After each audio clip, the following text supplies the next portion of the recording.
श्रीनगरनि अमीरा कटाल मार्केटआव उदखारिफोरा ग्रेनेडजों गाग्लोबदों। पुलिसजों लोगोसे गोबां सुबुंफोरा जखम जादों। बर्डार सिकिउरिटि फोर्सनि सासे सोद्रोमाया गावनि साब्रै बीएसएफ लोगोखौ गावथारदों। बे जाथाया जादों पान्जाबाव।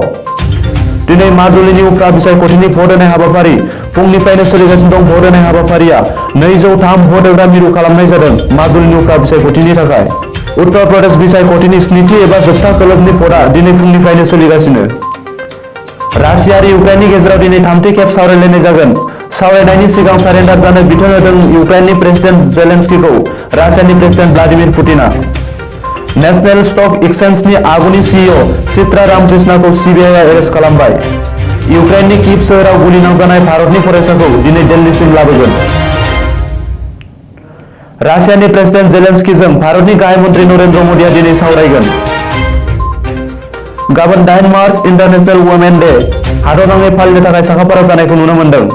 कार्गो भेसेलआ बिहारनिफ्राय मैया आसामाव सफैबाय।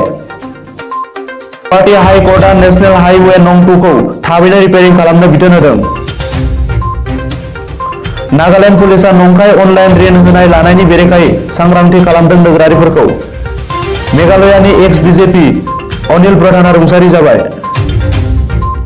अरुणाचलनि तिराप कुनसायाव आसाम राइफल आरो एनएससीएलनि गेजेराव मोगा-मोगि गावलायनाय जादों।